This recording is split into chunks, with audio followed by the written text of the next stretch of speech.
Benjamin Hattendy's account of a strange encounter. Statement date March 2nd, 1983. Melanie King recording, apparently. So, marker. Right. Here we go. My parents never let me have a nightlight. I was always afraid, but they were just that sort of stubborn which doubled down when I screamed or cried about something, instead of actually listening. So no matter how terrified I might have been, I would always end up sleeping in the dark. I don't know why it was such a cornerstone of their vision to see me grow up strong, but even as an adult, they would tell me how they helped me get over my fear of the dark. It was such a point of pride for them that I could never bring myself to tell them, to say that the fear never really went away. I've heard that being exposed to the source of your terror over and over again can help break its power over you, numb you to it. But in my experience, it just teaches you to hide from it.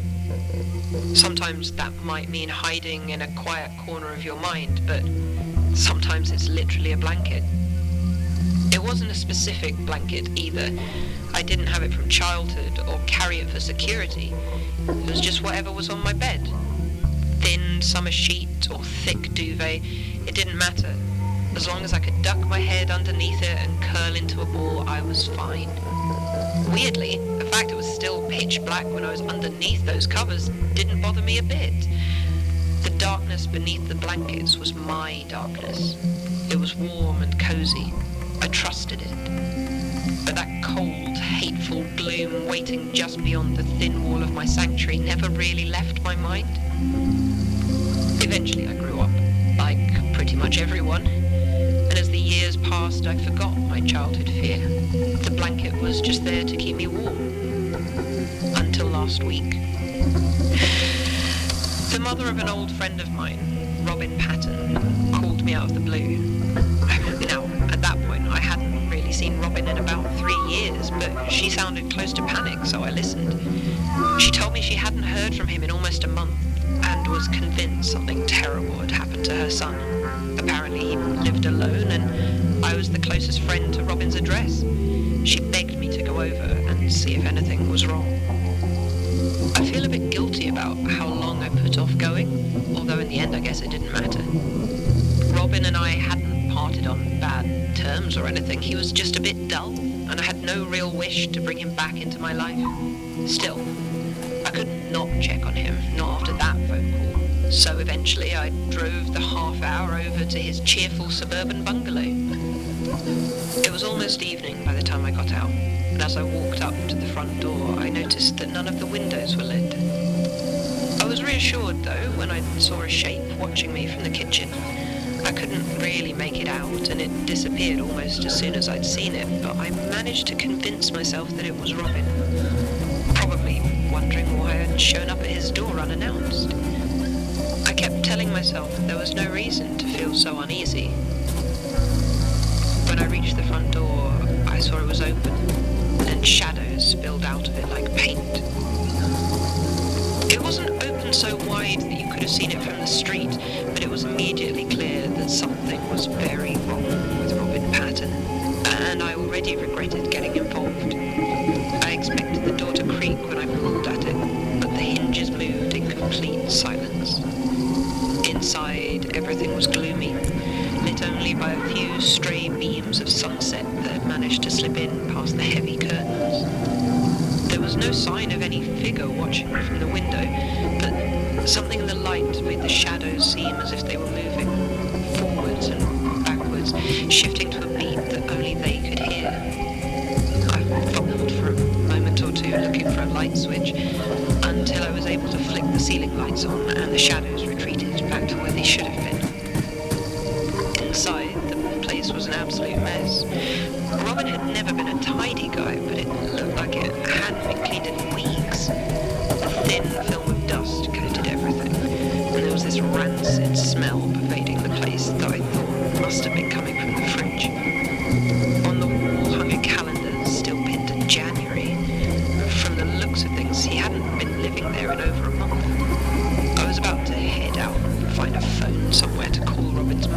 and then maybe the police, when I caught another glimpse of movement. I saw through a crack in one of the doors that led further into the house. This time it was a slow, languid motion, and I was absolutely sure that I'd seen it. I called out for Robin or for anyone who might be in there to respond, but I got nothing but that same thick silence. My heart was thumping so hard I could feel my legs shake as I approached the door. I pushed it open and reached for a light switch on the wall. I found it, turned it on, and nothing happened. The room remained completely black, and for the first time in almost 20 years I began to feel that childish fear of the dark. Thankfully, I always keep a heavy torch in the car in case I break down somewhere at night, so I went to fetch it. The weight in my hand was reassuring and solid as I walked slowly back and into that darkened room. In the light, I could see this was Robin's bedroom. There was a small writing desk covered with papers, a large oak closet, a single bed missing its covers, and a door to a small ensuite bathroom in the corner. As I went in, I noticed the dust in here wasn't as thick as in the rest of the house, and that the last entry marked on his desktop calendar was the 12th of February. Empty food packets and bottles were strewn about the room and piled up in the corner. It looked like Robin hadn't left his bedroom in weeks. The rancid odour that I'd caught wind of outside was stronger in here, and I no longer thought it was coming from the fridge.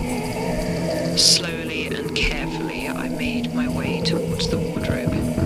It was a stark, imposing thing, a good 2 feet taller than I was. The smell was making my eyes water, but I pushed through. Even if I knew what I was going to find inside, I felt like I had to open it, if only so I could accurately describe it to the police. So that's what I did. I gripped the ice-cold brass handle, took as deep a breath as I could endure, and opened the door to the closet.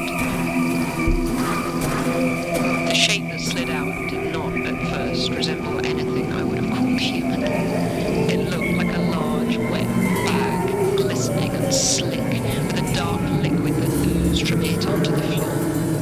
I won't even try to describe the smell. It was only when I saw a shriveled, nearly skeletal hand gripping the edge of the bag from the inside that I realized what I was actually looking at. It was Robin. But when he had climbed into that cupboard, he had taken the sheets from his bed.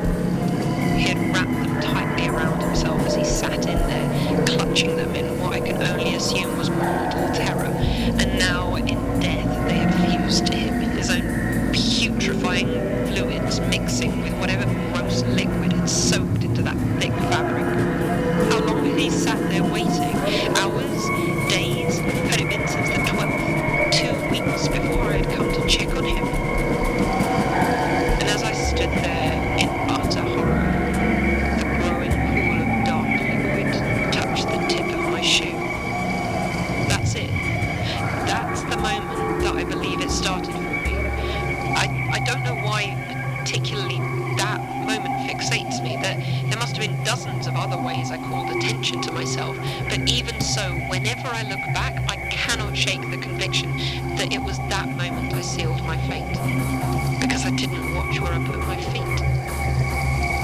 I called the police at that point.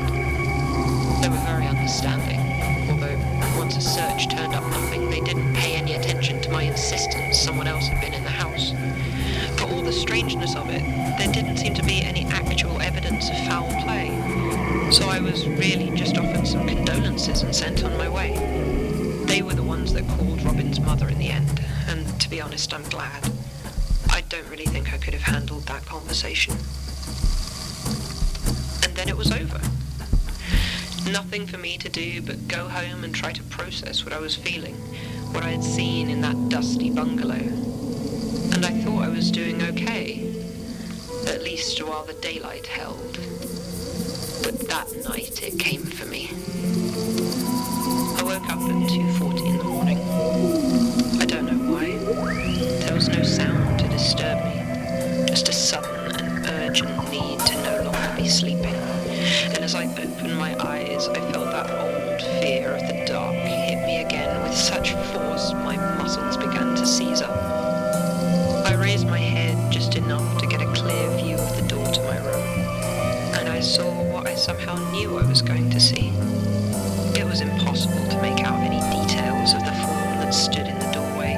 It was simply a patch of shadow even darker than the night that surrounded it, a silhouette in the pitch black. At first, I thought it was a trick of my eyes adjusting to the dark, but then it began to move. Its body was fat and bulbous, with no limbs or head, so when it came towards me, it did so with a slow, undulating pulse along the floor. I could see its outside was covered in what might have been fins or fleshy tubes, and as it gradually made its way towards me, I could see them flicking out and spasming wildly in what looked horribly like excitement. Instinct, honed throughout my entire childhood, kicked in, and I pulled the thick blanket I was under up and over my head. I gripped the edges close to my chest, weeping and muttering desperate prayers. I clung to it, my tiny island of safety and protection, not even daring to stick my arm out to grab my phone from the nightstand. Who would I have called anyway? Who could possibly have been prepared to deal with something like this? As my mind raced through the possibilities, I gradually began to realize that I could hear nothing from beyond the blanket, nor did it appear I had been devoured by whatever the thing in the darkness was. Very gently, I poked my head out from my sanctuary. It was still there, looming in the doorway, utterly still. As soon as I saw it, though, it convulsed back into movement and started once again making its way towards me, painstaking and slow. I dived back under the covers, gripping them tighter than ever. Another hour passed, and then 2. But it was only when I poked my head out that the thing would move. As ridiculous as it sounds, it seemed that while I was under the covers, it couldn't move. It couldn't get me. I stayed under the rest of the night. When the daylight began streaming in the next morning, I finally left the safety of my bed to see what had become of the thing. It was gone, unsurprisingly, and in its place there was simply a small patch of dark, foul-smelling water. I wasn't quite ready to celebrate, though, and the following night proved me right, because it came back. I woke again and saw it start that twitching, torturous journey towards me. So back under the covers I went, heart racing, desperately trying to think through what might be happening to me. In retrospect, it's odd that at no point did I even consider that I might be hallucinating. I never had any doubts that the thing was real. At some point, I finally fell asleep, and I guess I managed to stay under that blanket. That's been my life for the last week and a half. I wake up, gripped by terror of the dark, and hide under the covers from this thing that only comes closer when I leave their protection. It's been awful, obviously, but in the end it wasn't the gradual wearing down of my nerves that got me. If anything, it was the opposite. I got too comfortable. Last night I woke up like before. I sensed it there, but as I raised the covers over my head, I realized that I wasn't worried. Fear had given way to routine. I lay there, warm and protected, and simply waited to fall back to sleep. But this time, what I felt instead was a sudden weight pressing down on the end of my bed. Whipping tendrils began to smack and grasp against my flimsy fabric barrier. I could see that shape of absolute darkness looming over me, quivering with triumph. Then I heard a voice, crisp and clear, whispering, and it said, "The blanket never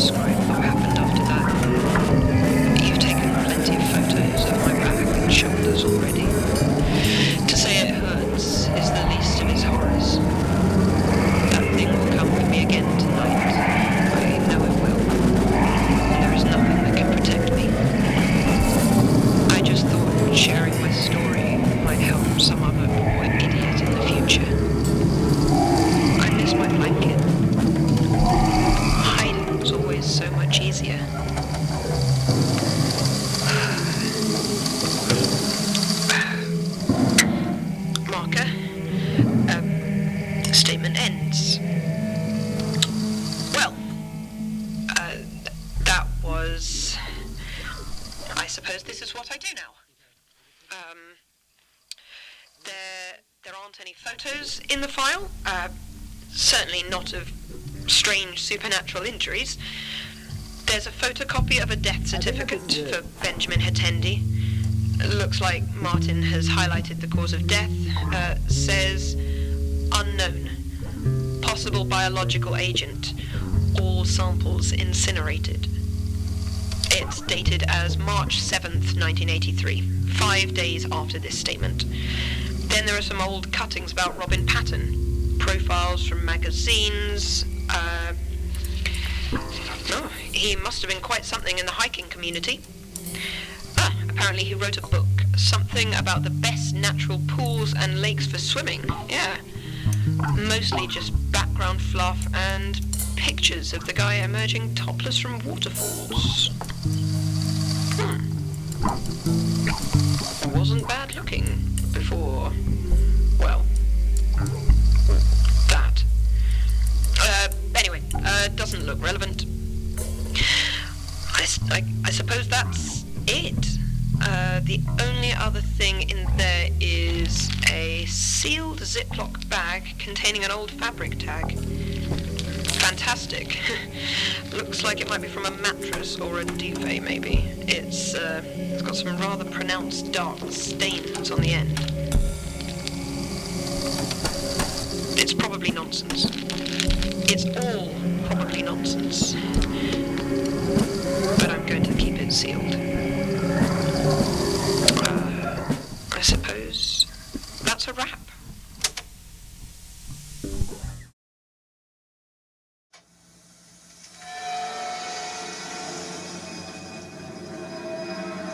I think we need to at least skip to the part where it says... The Magnus Archives is a podcast distributed by Rusty Quill and licensed under a Creative Commons Attribution Non-Commercial Share-alike 4.0 International License. Today's episode was written by Jonathan Sims and directed by Alexander J. Newall. To subscribe, view associated material or join our Patreon, visit rustyquill.com. Rate and review us online, tweet us at The Rusty Quill, visit us on Facebook or email us at mail@rustyquill.com. Join our communities on the forum via the website or on Reddit at r/the Magnus Archives. Thanks for listening.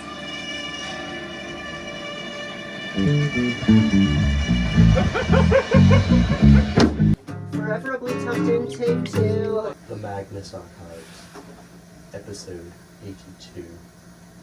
Forever tucked in.